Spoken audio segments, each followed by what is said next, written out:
Welcome to Search Talk Live with search engine optimization and marketing experts Robert O'Haver and Matt Weber. Powered by the Robert Palmer family of companies. All right, welcome back to another episode of Search Talk Live. I'm your host, Robert O'Haver, along with Matt Weber. Matt? Hey, Robert, how's it going? Good. Another rowdy crowd here in the Search Talk Live auditorium. Sorry we're running a little late here. We had some technical difficulties, but we worked through them, thank God. But yeah, we have an exciting show today. We have lots to talk about, and our guest is well known, and if you don't, you live under a rock. An SEO rock, for sure. If you don't know your guest, you definitely live under an SEO rock. Yeah. So our guest today is John Mueller. He is the Webmaster Trends Analyst at Google. He's responsible for things like Webmaster Tools, Search Console. Still have that same thing. All right. Welcome to the show. Hi, Robert, Matt. Great to be here. Yeah. So you're over in Switzerland. What time is it there?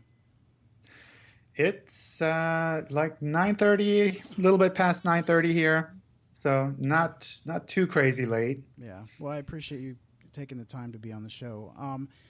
Could you speak how many different languages? I technically or practically, I guess, German and English. German is of course what we speak here normally. It's kind of tricky in Switzerland because the normal German is not the Swiss German, and the Swiss people amongst themselves speak kind of this weird Swiss German, which I totally understand because I've lived here for so long, but I never really ended up speaking it. And we learn French in school, so that's on top as well. Okay, wow, I'd be so confused. Nicht Hochdeutsch? No, it's pretty fun. It's pretty good. And I think what is kind of the saving grace is in the office, everyone speaks English, of course. So it's I end up speaking most of the time in English. And when I do German hangouts, for example, it's always a struggle to find the German words for like these weird things like canonicalization. And I just end up using the English word. It's like, I hope people understand. So, John, for the people that do not know who you are, can you give us a bit of your background, how long you've been with Google, that type of stuff? Yeah, I think like background is easy. So I studied mechanical engineering, robotics here at the university in Zurich, and I ended up running my own software company, which worked out fairly well. And then I don't know, at some point I decided to make websites, mostly for my own company. And I was like really surprised that I could get my company website listed on Google on page like 3 or 4 when you search for the company name, which was like really amazing. And then I realized actually for the company name, you might expect a little bit more. So that's kind of where I got started with SEO. And then I did a sitemaps generator because sitemaps just came out then, and somehow got in touch with people from Google through that. And now I've been at Google for a bit over 12 years. So crazy long time. So knowing what you've been on both sides, knowing what you know now working for Google, were you pretty close when you were building websites? I mean, you know what I'm saying? Like as far as the knowledge you had? I don't know. It feels very different because we focus. I mean, it's I guess from Google side, the interest is more on like we need to show some relevant search results, and if we have 10 good search results, that's kind of okay. Mm-hmm. And from the external side, you're like, oh, I'm number 10. It's like, that sucks. I need to be number 1. So kind of the direction is slightly different. So that's, I think, one aspect there. But I think it was really useful to be on the other side for a while because you understand the struggles that people have, like normal people that have a website and their business depends on it to some extent. And it's like, what can you tell them that is more than just, well, things change, deal with it. Nice. Well, Google just recently turned 21. Happy belated birthday. Yes, yeah. Yeah, September 27th, right? Yeah.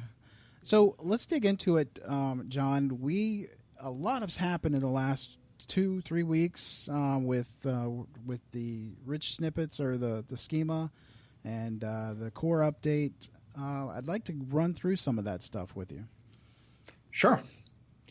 Tell us a little bit about, and your time here is fortuitous. Tell us a little bit about what you're seeing as the dust settles on the core update. Where has the biggest impact been? I don't actually pay a lot of attention to the core updates. So that makes it a bit tricky because the things that my team mostly focuses on are the more technical aspects with regards to crawling and indexing. And once the content is indexed, we're kind of like, well, it's there. We can guide people to best practices, what they can do to make their information a little bit more visible. Mm-hmm. But we wouldn't really be that involved on the day-to-day basis on ranking changes. That's something that the search quality team works on quite a bit. They do a lot of evaluations. We meet with them every now and then to kind of discuss where we still see some of the problems coming up as feedback, and they give us some hints on what might be happening in the future. And sometimes we don't hear a lot until Barry recognizes that something crazy is happening, and then we're all like rushing back to email and it's like, what is actually happening? Is this something that we should be talking about, or is this something that is essentially a normal part of the search changes? Because search just changes all the time, and the different teams are working on different kinds of improvements for search. And some of these changes, when we test them and evaluate them internally, they're like, oh, it's no big deal. It's a small change. And for one reason or another, it happens to affect a batch of sites that maybe SEOs that are very visible or very talkative with Barry see much stronger. And then they'll be like, oh, this big change is happening. And internally, we look at it and say, well, it affects like this tiny portion of sites. Gotcha. So that difference is sometimes interesting to see as well. You can definitely get a distorted view of what's happening by watching the Twitter sphere of the SEO experts, for sure. Barry looks at all the different metrics and sees where the jumps and the spikes are. He does. I'm fascinated by him. But, John, would you say, though, can you delineate for our listeners what's the difference between a core update and some of the smaller changes that happen more routinely? So smaller changes are things that where one small team, for example, could be focusing on something fairly small in search. That could be something like we're recognizing dates a little bit better, or we're recognizing headings on pages a little bit better, or we're able to understand more language versions in URLs. These kind of small iterative tweaks that we do in the search results. And the bigger core update changes are really more about, like, we've worked on a way to significantly improve the relevance of the search results, so that affects a lot more than just a small element of search. Obviously, there's some overlap. So if your site, for example, relies on dates quite a bit and the dates team makes a change that improves date recognition, then you might see a big change there. But overall, when we look at the bigger web, it's kind of a small tweak, a little bit of an improvement. And at the scale of Google, where there's so many searches being done every day and so many new searches being done every day, sometimes small tweaks can be very visible. So it's still something that happens there. How many sub-teams that you described are working on the algorithm updates at any one time? How many areas of specialization are there? Oh gosh, I don't think we have any number. But you can imagine it's kind of like it's a big software engineering company, and there are lots of aspects that go into the search ranking system, and it includes a lot of infrastructure changes as well. So if someone creates a better way to store data in a database, and we can store 10% more URLs, then that kind of is something that affects search, even though they're working on a database part. It's not like primarily created for search. It can be used for any kind of content, but it also affects search. So there are tons of these engineering teams everywhere that are working on different things, and all of that kind of rolls into various products at Google. Sometimes that includes search. Sometimes it's, I don't know, maybe more Gmail or Hangouts or Calendar or something on the cloud side, like lots of different things. Yeah, it kind of blows my mind when, I listen to your, and by the way, I love your new format of the weather on the Webmaster Trends Google. Oh, thanks. Our YouTube site. That's pretty awesome. Yeah, I think you have a new career pending. Oh my gosh, yeah. That turned out really well. The video team does a fantastic job. Yeah. Even makes me look kind of reasonable. And if folks haven't seen it yet, John is hosting a new feature called Google Search News. And has that generated any new career offers for you, John? Has Hollywood come calling? Not yet. Not yet. I think I need to work on the weather report. But let me see if I caught something correctly on that, because a lot of people were commenting on that video and they said, gee, we hope you develop a catchphrase to sign off on. And I actually thought you had one in that bit. Am I right? Depends. Yes, exactly. Yes. Yeah, I don't know. I mean, these are the kind of things that kind of come up externally as well, where people pick up like, oh, John always says it depends, and it's like, it's fun to turn it around and say, okay, now consciously say it depends. Yeah, nicely done. Can you tell people about the new Google Webmaster office hours and Google Search News, and how often is that going to appear? And tell us about the new Webmaster office hours. So the office hours are similar to before, except the technical details of how to join are a bit different. So that's something I briefly went through in the Google Search News video.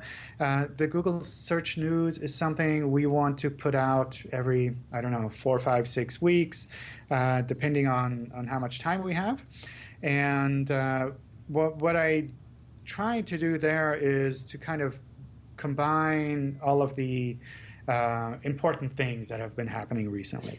So I do something similar internally, where I create kind of a monthly report of everything search related that's been happening, where I do a short summary of what people are upset about, what people really liked recently. And my idea was to take something like that and also make that available externally so that it's easier for people to follow along and to make sure that they're not missing anything critical. And I don't know how to say it. We appreciate all the time you've spent on the videos and helping people.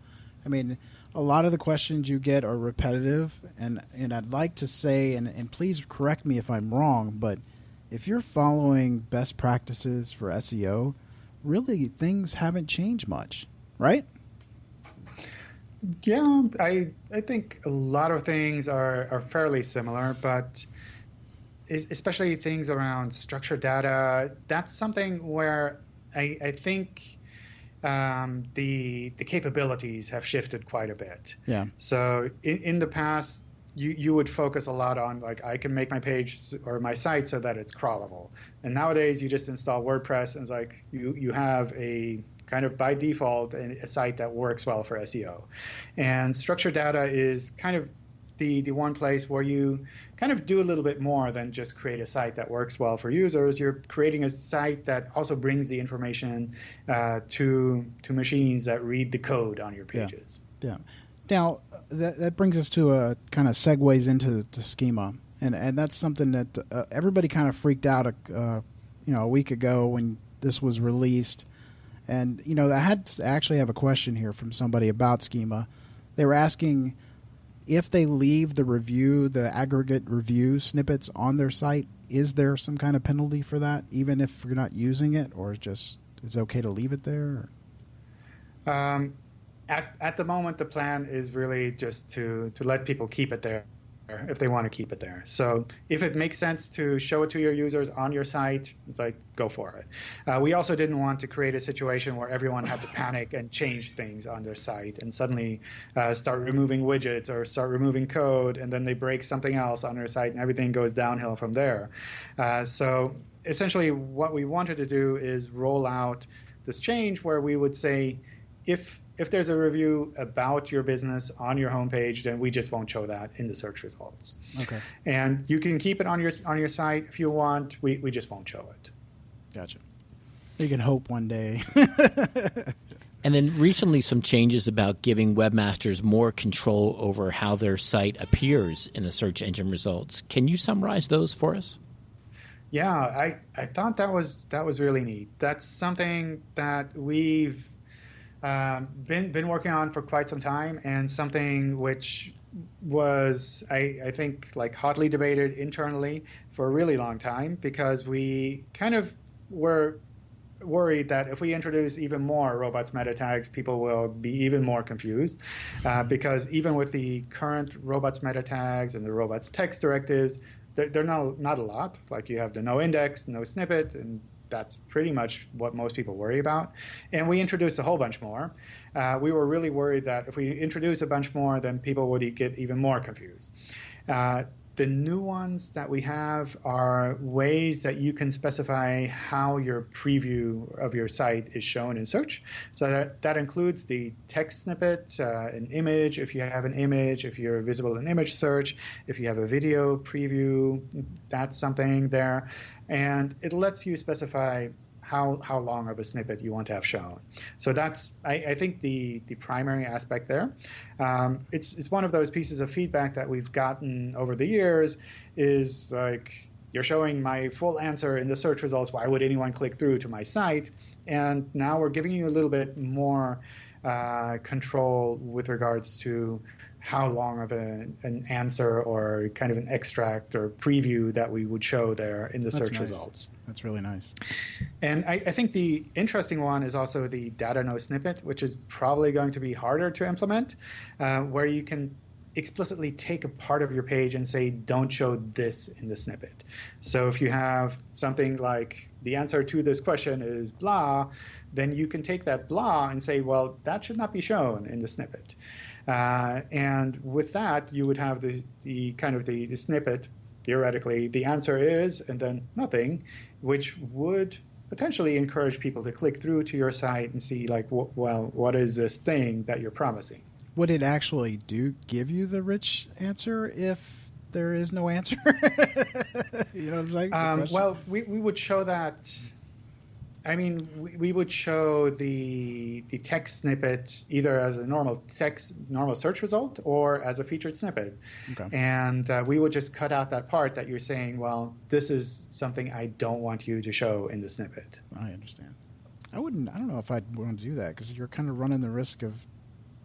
Well, his example is great, really, especially for the theorists out there, the conspiracy theorists who think that you want to optimize for the Google SERP and that all the answers will be given to the Google SERP and some of the power of your website is decayed. Sure. So this now gives you a little bit of control to ensure that people come to the website for the full messaging of the website.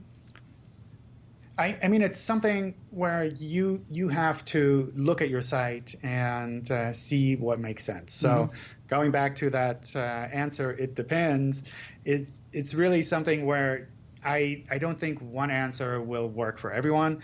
And some sites will say, well, it's worthwhile to mark things up like this. Others will say, I just want to have people get that answer. So if you're a small business and it's like someone is searching for your opening hours, it's like, why do you want to hide your opening hours? You know, just give them the opening hours. They want to come and visit you in person. They don't want to click on your pages.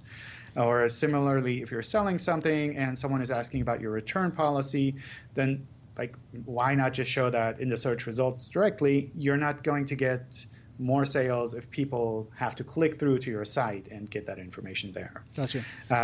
On the other hand, if there's something unique on your site that you do want to have people like view in person, then that's something you can control a little bit more. Yeah, I think so, Robert, to your point, this is really the next evolution of SEO, which is not only getting your page to appear on the SERP, but getting your page to appear in a way that offers maximum value for your website. Yeah. John, Google Webmaster Tools is going through some major renovations. For the best. For the best, yeah. And can you summarize for us, what do you think are the biggest benefits coming out of this significant renovation? So I think the biggest changes there are also things where I see a lot of SEOs struggle with, in that the general idea there is that we want to go from giving you a data dump of information to giving you actionable feedback.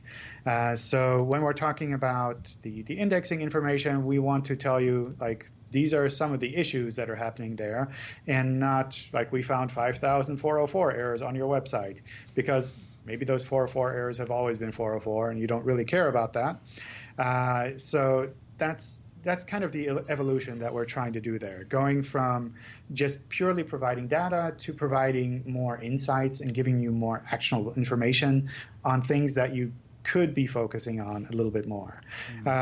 From an SEO point of view, I know a lot of people are really keen on just like give me all the bulk of the data, and that's a side where I sometimes see people struggling, where they'll say, well, I want my 5,404 errors and I'll figure it out myself. And that's something that Search Console doesn't have anymore. But on the other hand, if you're kind of more practical minded and saying, well, I want to make sure that critical issues get resolved, then that's something Search Console will be able to show a little bit better. Nice. I have seen dramatic improvements. I mean, from the classic to now, I guess it's New Coke or whatever. Yeah. But John, cool. do you have a sense of how many people are using Google Search Console? And I guess I could really phrase it this way: what's the ratio between Google Analytics use and Google Search Console use? I have no idea. I think you should ask Gary on Twitter how many people use Search Console. Maybe he'll have an answer for you. The other thing is just recently happened was that you're giving almost real-time data. I mean, you're what, 2 days behind now, 3 days? Yeah, it's that was a really big change. The Search Console team put a ton of work in to get that. Also from a policy point of view and from a technical point of view, to really get all of this thing in here. I think it goes down to like 6 hours sometimes. Wow. So even less than a day latency from when we would show the search result to when you would see it in Search Console.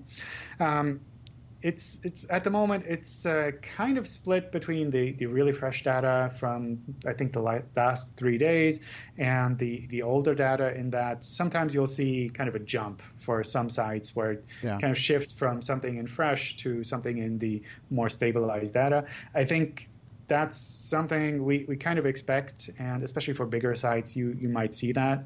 But otherwise, I think that's really awesome to get kind of like sub-day data there. Oh, yeah. I was surprised that they managed to get that in. Yeah, I have one request, though, on the performance report. No, I'm not going to go there. Okay. You know how you can get position? You have to export the file to actually find out the position of that keyword. Can that be something you can see without having to download the spreadsheet? I think you can see that. Like, you should be able to click above the chart. You have like clicks, impressions, position, and CTR, and you can just toggle that on and off, and then it'll be in the chart as well. Oh. It doesn't default to display it like it used to. In that. Yeah. But aren't you fascinated, though, by the number of people who use third-party tools to get the data that Google offers you in Google Search Console? Well, the reason why, and I'm sorry, John, but they say, and obviously Google doesn't give you all the information. Correct. So it's John, and why I understand privacy policies and all that stuff. So why is it that you do not give all that data? I think there are two buckets where you might run into this kind of difference. One is for queries that are really rare. That's something where, for privacy reasons, like you mentioned, we wouldn't show that directly in Search Console. So we wouldn't show the queries there.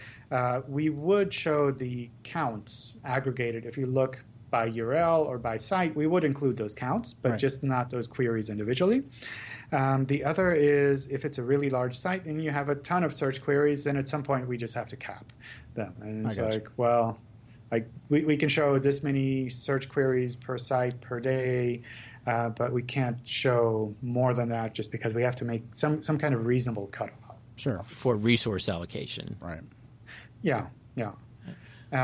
And I think with regards to third-party kind of tracking tools, I don't know. I still struggle quite a bit with that because it's so artificial. The kind of tracking of your ranking Sure. versus what people actually saw. Yeah. Sometimes what people actually see varies quite a bit by location or by the way that they search, and that's something you wouldn't see in these kind of external tracking tools, or you wouldn't see how many people are actually searching this way. You would just see an estimation like, well, we think this is a pretty important query. It's kind of short, but does that really match Search Console? I don't know. It's really hard to say. Yeah. So I also struggle with where the data comes from, but I guess that's a different question. Okay. So we got to take a break real quick, but we're getting back to the half of the show now, guys. So if you have questions for John, you can go to Twitter and type in hashtag Search Talk Live. I highly recommend it. If you got something that is not just on your problem or something, but something that could answer a question for a lot of people, I highly recommend you go on Twitter and type in your question. We've got rare opportunity. Yeah, sure do. So we'll be right back after these messages. Today's episode of Search Talk Live is sponsored by... Hey, Robert, you're here early for the show. Yeah, I got a ton of SEO work done this morning, and I got it done way ahead of schedule. Couldn't have done it without Ahrefs. Yeah, so much easier than using multiple programs and having data in a bunch of different places. Plus, being able to see what is holding a page back from ranking in Ahrefs is so much faster than picking through each part myself. Oh, yeah, I agree. We use Ahrefs because it's so easy to teach people at our agency how to use it. Their YouTube tutorials couldn't be better. It's one thing to have a tool. It's another thing to know your team is using it to its full capacity. I don't think there's an easier, more complete tool than Ahrefs. Hey, Robert, why don't you hit them up to be a sponsor of the show? I am way ahead of you. Ahrefs, the official SEO tool of Search Talk Live. Try their new 7-day trial for only $7. Go to Ahrefs.com. That's Ahrefs.com. Your website analytics data probably feels like this. But it could feel like this. Making sense of all the website data available to you hasn't been easy. Until now. Smiolytics transforms your website analytics data into easy-to-understand, memorable photographs. You pick your own photo theme. Smiolytics. S-M-Y-L-E lytics. Like analytics. Only happier. And it's free at smiolytics.com. Want to know how your website is doing? Get the big picture with pictures. It's the easiest and most enjoyable way to understand your website data. No charts, no graphs, no cost. Sign up today. Smiolytics. S-M-Y-L-E lytics. Like analytics. Only happier at smiolytics.com. Learning a lot from Search Talk Live, but don't know what specific SEO actions you should be taking on your website? Or maybe you've tried to implement SEO on your website, but haven't gotten the results you were aiming for. We've all been there. That's why we here at Pixel Cut Labs created the SEO Project Planner. It's a one-time project where our SEO team runs a full site crawl, overlays data from leading SEO tools, and manually audits every page on your website. We'll use our findings to craft a strategic plan that covers everything from your link building strategy to page-level technical SEO and content recommendations. The Project Planner is perfect for businesses that are serious about SEO and want to hit a home run by leveraging our proven SEO strategy. To learn more and to see pricing for your project, visit pixelcutlabs.com/STL or text STL to 31996. Pixel Cut Labs. Welcome to page 1. Get your questions in on Twitter. Type hashtag Search Talk Live and your question. Now back to the show. All right, we are back. Now, John, what we had talked about before the break, actually, well, early in the show, I didn't mention it in the break, but we want to know who influences you. Who influences me? I don't know. That's really hard to say. What what I find really kind of influential in the way that shapes a bit of how we communicate with people externally are all of the new people that are joining the SEO community. And that's something where I really appreciate kind of the fresh view of how things are and how things always were. And it's something where I don't know, it always feels refreshing. Like if you go to a conference and you see some faces that you've never seen before and they present about new things, I don't know, that always drives me. And that I think also goes into like why I keep answering people's questions when it's the same question over and over again, because a lot of times these are new people and they're bringing new perspectives into the whole SEO area and they're looking at the problems in a slightly different way. And I think that's great. So I'm happy to help them to kind of move forward and learn some of the things that a lot of us had to learn the hard way. Yeah. Is there anybody, though, that you follow on social media religiously that are can't miss people for you? Barry Schwartz? Religiously, not really. No, it like comes and goes. Maybe the closest is Danny Sullivan, to make sure that I don't miss anything that happens from the other side of search, or at least from geographically other side of search over in Mountain View. But otherwise, not really. I do watch out for what Barry writes about as well, because that is often a sign of things that kind of come together, and if Barry notices it, then probably something is happening in that area. So it's useful for me to make sure that this is not something that I end up getting surprised by a couple weeks later. Yeah, he definitely has his ear to the tracks. How does it feel for you, John, to know that when we ask that question of other people, you're always on the top 3? I don't know. It's awkward. Awkward? It's weird. I mean, I've kind of gotten used to like going to conferences and it's like slide John says this and Gary says this and then Danny says this and John says this. I've kind of gotten used to it. I think that's just a part of the job. It's like there are a handful of people who are very visible externally. Yeah. So that's where you get your information, and that's who you stick to when you're like in a bad mood and you need to make a meme about Google. Then it's like John is in there or Gary or someone. I'm totally fine with that. All right. On a side note, now, Gary, he has some hobbies. He likes to dive, and he's an amazing photographer. Have you seen his pictures? Yes. What's your hobby?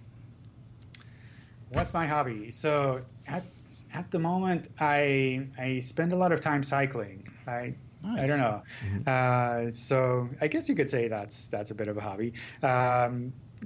What is it, like up until maybe early last year, I went running a lot, and then I injured my foot a little bit, and I ended up going cycling a little bit more. And since then, it's like almost an obsession.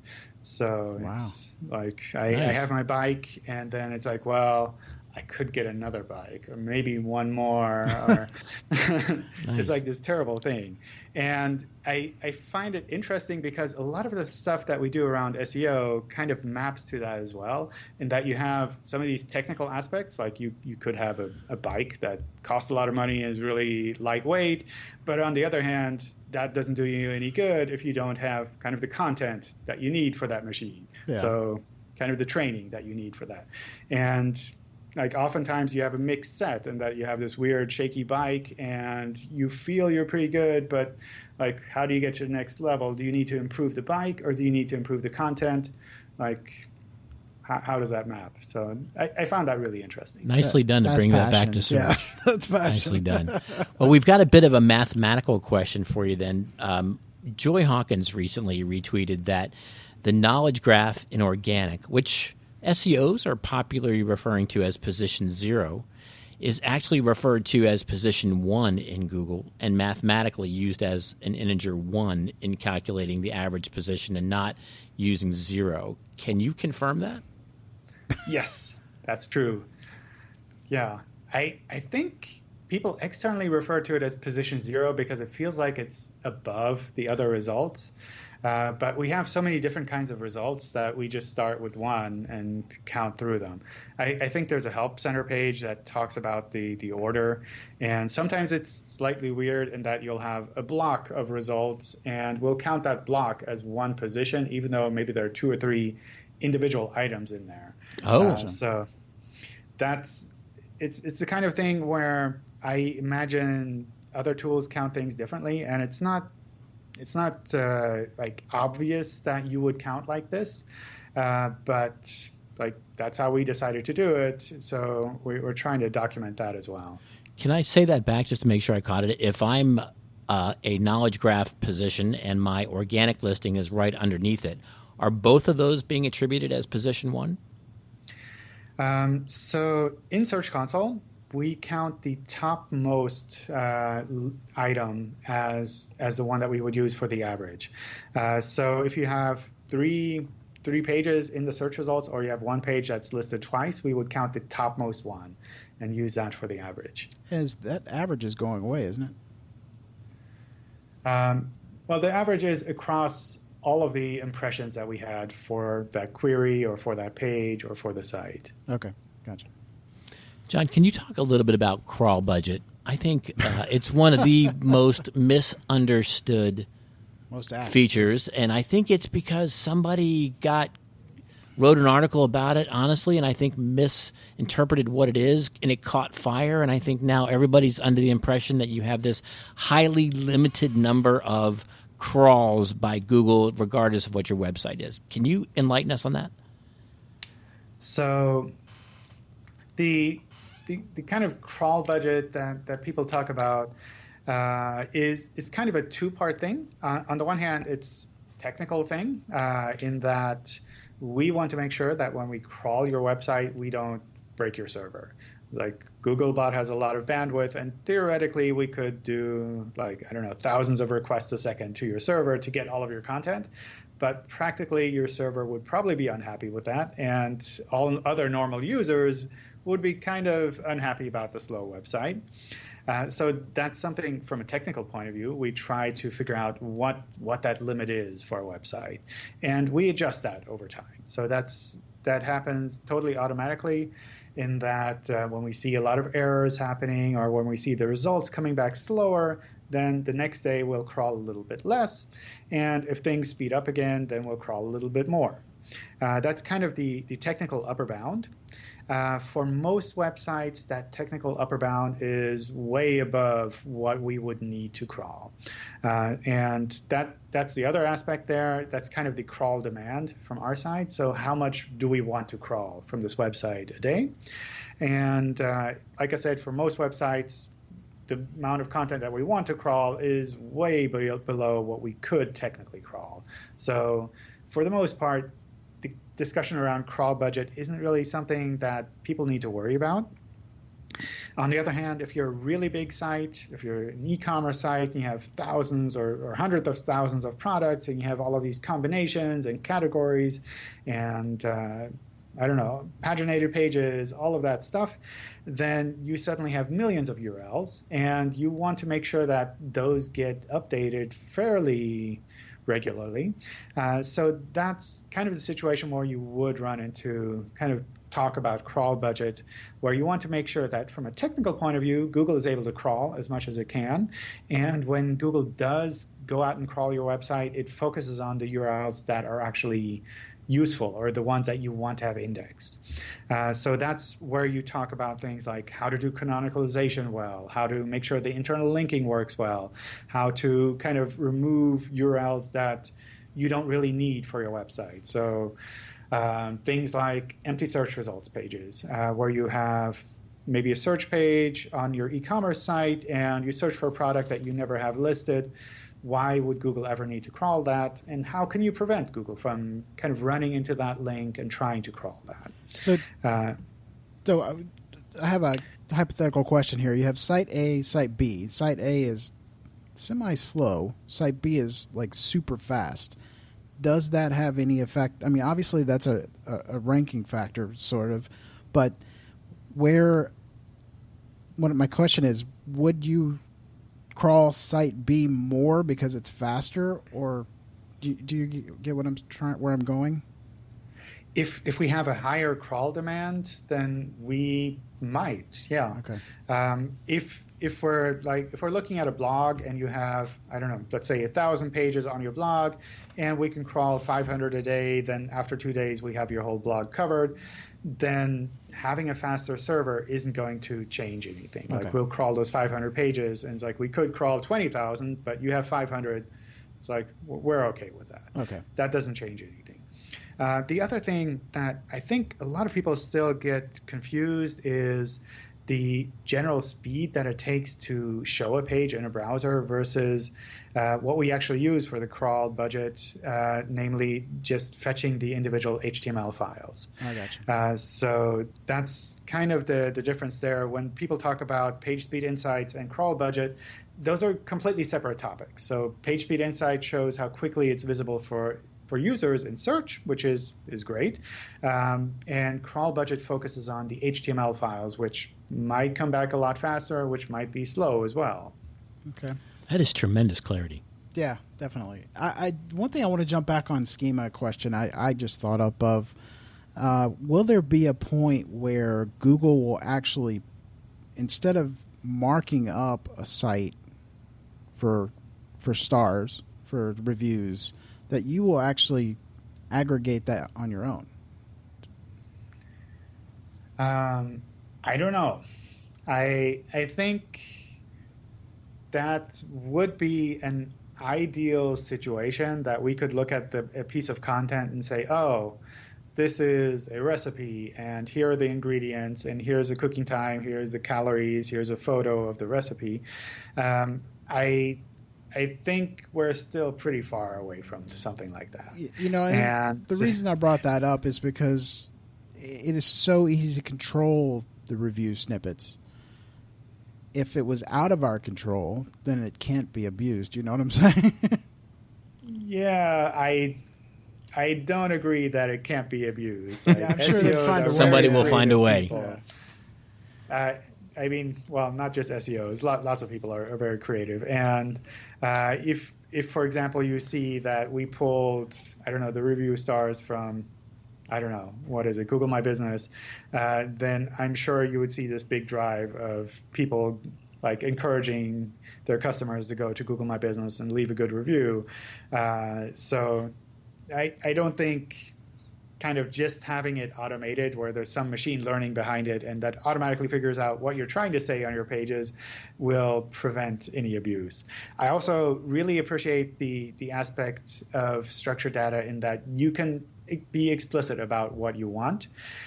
So if you have a kind of a recipe, you can mark up the things that you really want to have included in the recipe, and you can make sure that there's no kind of machine learning aspect that will misinterpret what you're trying to say. Yeah. For SEOs who are really involved in testing, what effect does split testing a page have on getting the content indexed? Split testing. So you mean for the users, kind of like A/B testing? Yes. Yeah. That's something that comes up every now and then. I think we have a help center page on that. I'm not completely sure. But usually what happens there is, depending on how you set up, we might see one version or we might see both versions of the page. If you have separate URLs, we might see both of those URLs. And that's something where you as the SEO kind of have to make a decision with regards to canonicalization, essentially telling us, well, this is the version that I want you to use for indexing, and to make sure that Googlebot sees that specific version. And because that frequently kind of goes into the area of cloaking, where you say, well, if Googlebot sees my A version and lots of users see my B version, isn't that kind of cloaking? And yes, in a sense it is. So our guidance there is essentially to limit the amount of A/B testing to a reasonable time. We don't have any explicit guidelines on that, but it's something where we kind of want to reserve the ability to take action if we think that it's important. If we recognize that this is an important site and they're always showing Googlebot this version and essentially nobody else sees that version, then that's something that doesn't feel quite right, where we would promise one website to users in search and they click on it and they see something completely different. That's not really the way that search results should be. Gotcha. Yeah, you said something really interesting the other day. Of course, you say that every day. But one thing that caught my ear is that you said click depth is more important than URL structure. Can you elaborate on that? Yeah, so I don't know if I said click depth or whatever, but it's essentially what we see a lot is that the homepage of a website is the one that tends to attract a lot of links, that tends to be the most important page on a website. So when we crawl and index a website, we'll kind of start there, and we'll kind of aggregate the signals that we have to the links from there. And from the pages linked there, we'll kind of aggregate again to the next level. So it's something where pages that tend to be closer to the homepage with regards to how many links separated from the homepage, they tend to perform better, because we tend to think, well, this is something that is obviously really important. It's like your homepage is here and you're directly referring to this specific page here. That means for you, this is something that you really care about. So we'll try to treat it with appropriate importance in the search results as well. And the other thing is the URL path, where to some extent, I would say for a while at least, it was that kind of the path and the number of directories that you have kind of maps to the number of links that you would click. Like if you created a website with HTML manually, you would put things in folders, and like the more you click, the longer your directory structure would get. And that's something where I guess from the early days, there was kind of this equivalence of number of folders is similar to number of clicks from the homepage. And with that, people kind of said, well, it's easier to count the number of folders for any given URL, so I'll just focus on that. But nowadays, when people rewrite URLs, you can create folders however you want. So the number of folders that you have doesn't represent the number of clicks from the homepage that you would have. So the kind of that mental model of number of directories is number of clicks that doesn't really exist anymore. So that's, I think, where that particular question went. That is a great answer, and I think that's going to rewrite how some people think about that topic. Now, cool. I would like to ask you, John, you had mentioned to me you might have something that you would like to share with our listeners as far as possible new features or something you might be able to share that's coming down the line here. Not to put you on the spot. Sorry. Yeah, I don't know. It's like we just had all of these cool new things that come out. So probably all of that is covered already. I think the Webmaster conference is one that's pretty neat. So Gary has been running these Webmaster conferences all around the world. And now we have a chance to do one in Mountain View. So that's something that we announced yesterday, I think. We already got a ton of people who are interested in that. So it'll be hard to figure out who you can invite, where we have to make the cutoff. But I think, especially if you're in the area, if you're local to California, what is it? Middle California. I don't know how you organize that. If you're nearby, then that's something I definitely try to sign up for and get in. We plan on getting some of the search teams that are also based in Mountain View involved directly, so you can interact a little bit with them, and you can like you rewrote my titles and I didn't like what you did, or I really liked what you did. You can tell the people directly. So I think that'll be pretty cool. Is it fair to assume that SEO podcast hosts are going to get a certain presumption when it comes to that restricted attendee list? I don't know about that. It's so one thing we want to do is provide a kind of a mixed audience, because it's on the one hand, it's for the attendees, but it's also for the product teams there, in that a lot of the engineering teams, they don't interact with webmasters and SEOs on a daily basis. We give them information and point them at Twitter, and they're like, oh my God, I'm so glad you're dealing with these guys. not always in a bad way, because they have a lot of stuff to do as well. I'm glad they're working on the code. So it's something where I think we want to get kind of more of a discussion going rather than just one way of giving information to everyone. That sounds really cool. If you hopefully you guys do something on the East Coast as well. Orlando's nice. Orlando's nice 365 days a year. Could do Disney. We have a few more that are planned but not announced yet. None in the U.S. for this year, but we are working on next year's plans. And the goal is really to kind of go where people are and to talk about the topics that are relevant to them there. Over the course of this year, that's been primarily focused on different places in Asia, lots of locations in India, where we see that people really care about search, but they don't really have the traditional SEO conference background that we would have here in Europe or in the US. And that's something where maybe it makes sense to also have some of these in locations where there is also kind of this SEO conference background where people have a little bit more experience. We're kind of winding down, but this is my the question I've saved for last, because only you can answer this question. If you could single-handedly eradicate one SEO myth from the face of the earth, what would it be? Now's your chance. One SEO myth. I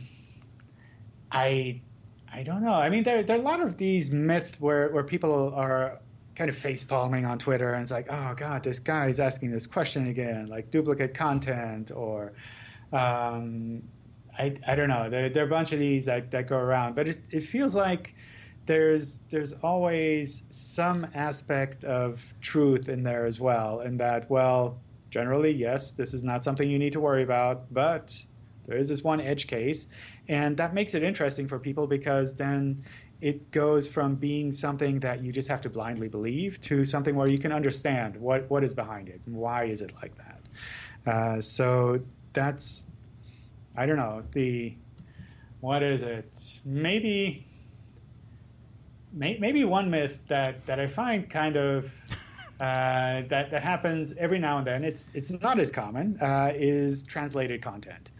Where if you have content in English and you translate it into another language, is that duplicate content? That seems like something that theoretically you could think through and say, well, these are different words. So, of course, it's not duplicate content. Okay. But even that, I mean, you have to kind of like think through it first. That brings up a question. So at this point, pretty much every site translates on its own through the browser, doesn't it? Or is that just... It could. Yeah. Okay. Yeah. Well, that's a great answer, John, and I have to tell you that you have tremendous patience and poise and grace in answering people's questions. And I did want to know that if deep in your subconscious there was a strong desire to just eliminate one question from ever being asked of you again, and that's where it'll still come up. Yeah, I think that's the tricky part, too, because then people will be like, oh, John said this was obvious. And it's like, I don't believe him. If he says that, then it must be something else. Yeah. That is true. That does happen to you. You are a victim of that boomerang effect. It's time for Believe It or Leave It, John. All right, John, one of the most popular parts of Search Talk Live, Believe It or Leave It, and we are going to give you 3 actual statements we found on the internet, and we're going to ask you to tell our audience whether they should believe it or leave it. Are you ready? Okay. All right, number 1, even though there is now a mobile index, you must maintain parity between your desktop content and your mobile content. Yes, believe it. Believe it. I mean, must is like a big thing, but it's something where I think from a user experience point of view, you look at sites on all kinds of devices and you expect them to be the same. So you look at them on your phone because someone sent you a link, I don't know, a short message somewhere, and then you go home, you look at them on your laptop or on your desktop, and you expect to find the same thing. So I think that kind of makes sense. Okay. Question number 2. Blocking a page with robots.txt file is the only step necessary to ensure Google does not display the page. Google does not? Sorry? Yeah, correct. Blocking a page with a robots.txt file is the only step necessary to ensure Google does not display the page. Leave it. I have, I guess, some background information there. Gary has been working on robots text for quite some time and turning that into something more of a standard. So I guess I know a little bit more there. If it's blocked by robots text, we can still show the URL in search, just not any of the content because we can't crawl it. Oh, very interesting. All right, number 3. There is no need to manually disavow links that you see in Google Search Console. Oh, man, people struggle with this all the time. I heard you talking to somebody on Webmaster video that this guy was like, I check it every day. Yeah, I do think it makes sense to disavow some things. I see it as something where, obviously, if you have a manual action, like if the web spam team comes and says, oh, you've been building links in this sneaky way, and you look at it and say, oh, that was my previous SEO, of course, then that's something that you can clean up there. And you can try to clean up those links directly, or you can, or maybe also use a disavow file to make sure that they don't affect things. The other time where I see it being useful is if you're just worried about these links. And that's something I see from kind of smaller sites all the time, where they'll be like, oh, an SEO pointed me at my links report and like all of these crazy links are there. It's like, my business is going to be deleted off the face of Google. What do I need to do to clean this up? I have no idea. And then they can go in there and they can clean that up.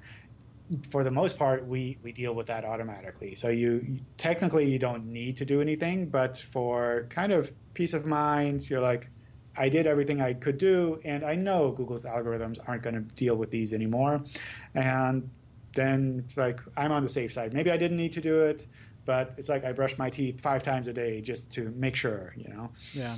I think it's important that webmasters realize that Google realizes that you're going to get these crazy links. They just show up out of nowhere, from spidered sites and all that kind of stuff. So, I mean, they're aware of that. So it's not like you got one bad link. They're going to. And what's crazy is that for some reason, that's the one piece of technical SEO content that has somehow bubbled up to clients. And so you submit an SEO plan to a client, and it shows that you're going to disavow links, and that's the one thing that they think they know about, and they're going to say, well, why are you doing that? Because Google does that automatically now. It's the one thing that made it to the client. Yeah, I think that's something where we make your lives harder, but it's still something where we need to kind of get that message out. And it's similar with JavaScript, where it's like you talk to a developer and they're like, oh, Google can deal with this automatically. And as an SEO, you go, well, usually, yeah, they can figure it out. But if you want to make sure that nothing gets lost, maybe there's some things that we can do to make sure that your site is easily crawlable and not just barely crawlable. Yeah. All right. I think we should do our Search Talk Live tattoo. Right. John, thanks so much for being with us, and you were a fantastic guest with some great content. And how can you summarize your best piece of advice and something that is tattooable to leave with our audience? Something that is tattooable. Oh, my God. It depends on how much skin you have, I guess. And money, by the way. Tattoos are expensive. Okay, so not the Webmaster guidelines. Definitely not. This is getting hard. I learned the whole guideline set so I could present that. Okay. Really? Wow. How about something simple? Never stop iterating. All right, never stop iterating. Keep testing, keep trying things out. Don't let something that works well now kind of sit on its own. Keep working at it. All right, you just changed appendages there as you got longer there. So Keep iterating is a very great piece of advice and very short and succinct. I thought you were going to go with it depends, frankly, but keep iterating is very, very profound. Yes, we so appreciate all the work you've done, you, Gary, the whole team. I mean, with the Search Console and your videos and everything, that all your messaging you're putting out there is truly helpful to us, and we appreciate it. And thank you for all your contributions to the SEO community. Yes. Thanks. No, it's a lot of fun. All right. Thanks a lot, John. All right, Thank guys. you. I want to thank everybody for listening to the show. Another great episode. Kind of my own opinion, but no, I'm sure other people. But leave us a comment if you Yes. agree as you're listening to the show. We'd love to get your feedback about it and making sure that John's and everyone's advice was helpful, because John gave some great, helpful content. Yes, be sure and check out our sponsors, Pixel Cut Labs and Ahrefs. I'm sure you've heard of Ahrefs. I use it every day now. And so do I. Yeah. And then tune in next week, guys. We'll see you next week. Thanks, Bye-bye. everybody, for listening.